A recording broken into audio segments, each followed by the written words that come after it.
Now, the Three Martini Lunch with Greg Corombos and Jim Geraghty.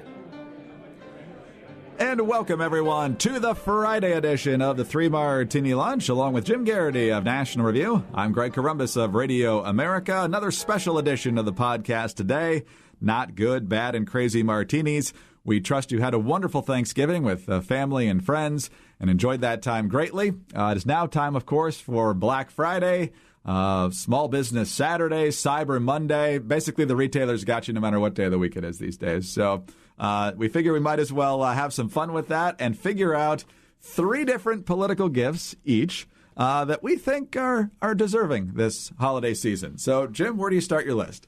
Well, now that Amazon is moving in down the street, for all of my griping about their deal, I certainly do like the way they can provide just about any book under the sun. So I decided to think about, trying to buy some gifts for people who I haven't always gotten along with this year. So trying to turn over a new leaf, be a kindler and gentler Jim. And so I thought about buying something for Jim Acosta, the CNN White House correspondent. My first thought, Greg, was going to be Emily Book's Book of Etiquette.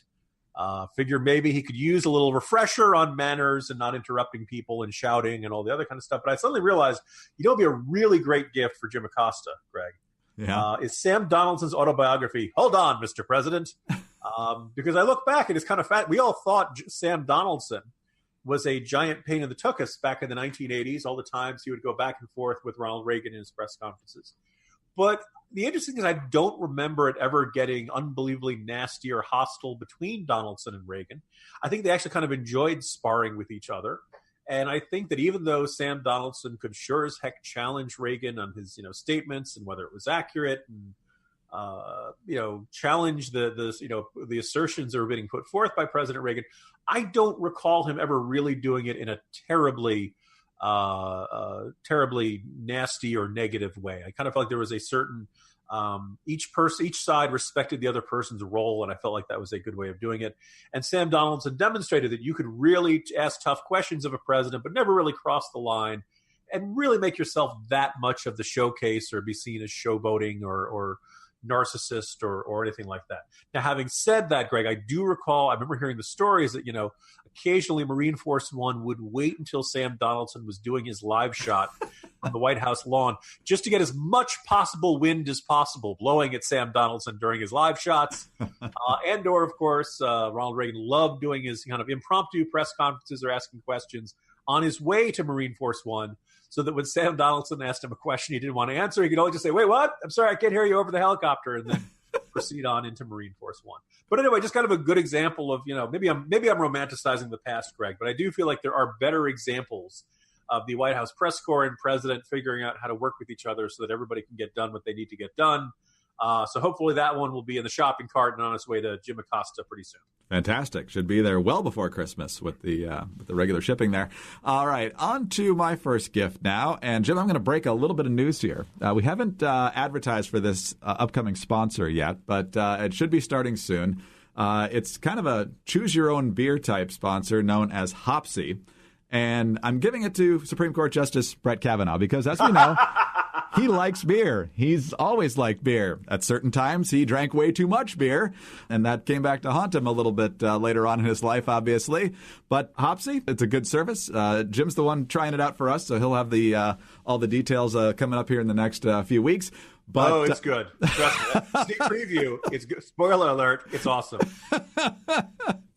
But Brett Kavanaugh still likes beer. You just get your own little keg. You can put that right in his office there. Drink responsibly, please, you and your clerks.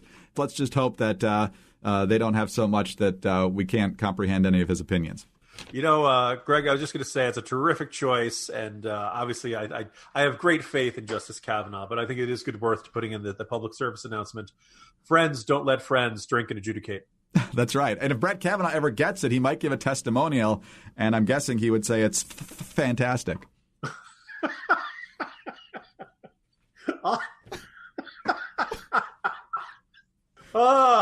right. Didn't see that coming, Greg. Well done. Well done. All right. Trying to move on to my next gift. It's actually for a group of people. It's a group of people I'll admit I have mixed feelings about, but I feel like, again, spirit of the season.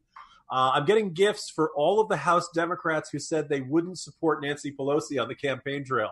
You may have remember me expressing some skepticism about whether they'd be able to keep this promise. And as of this conversation, it looks like they're kind of shaky and all that stuff. Most notably, although there was some talk about Marcia Fudge, there really hasn't been anything resembling a unified effort against Pelosi and unifying behind an alternative. So I'm just getting a whole bunch of books on leadership, Greg, to all those folks, all of the, Good to Great, Stephen Covey, Tony Robbins, Believe It and Achieve, just all that kind of stuff for this group, because it seems like they need it. It's a wonderful theory, the idea of having some Democrat not named Nancy Pelosi lead the party.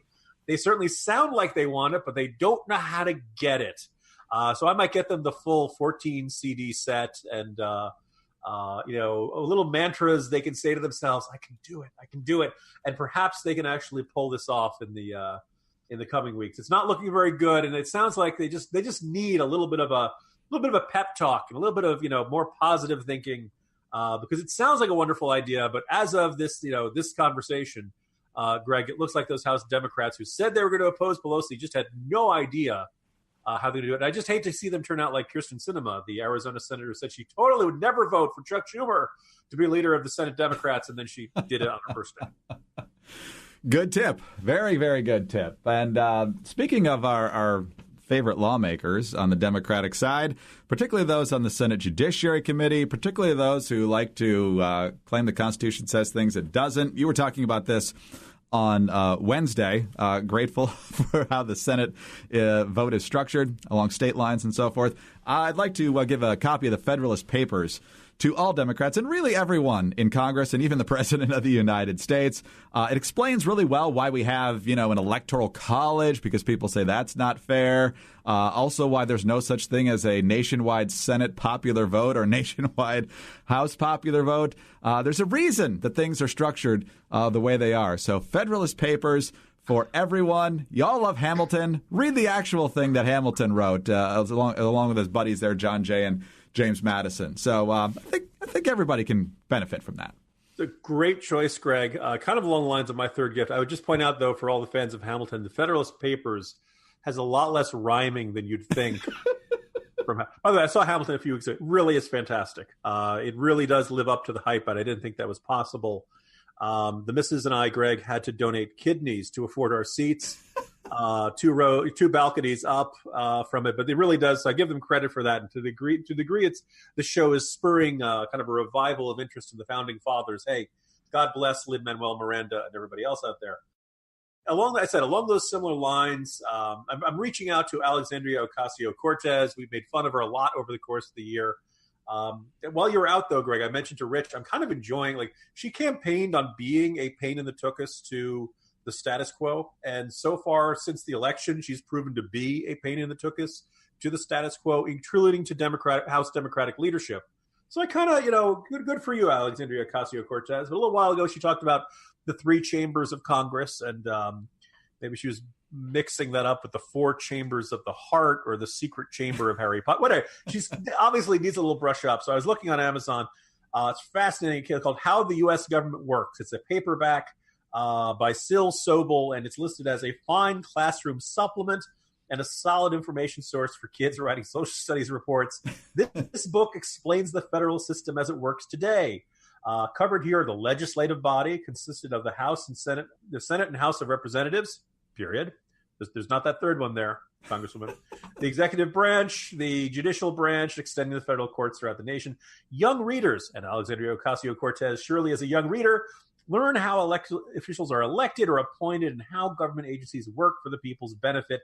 A complex process is explained in interesting terms that young readers can comprehend. So it just seems perfect for her. And I wish her great success and even better understanding of the new position she's been elected to, Greg. Fantastic.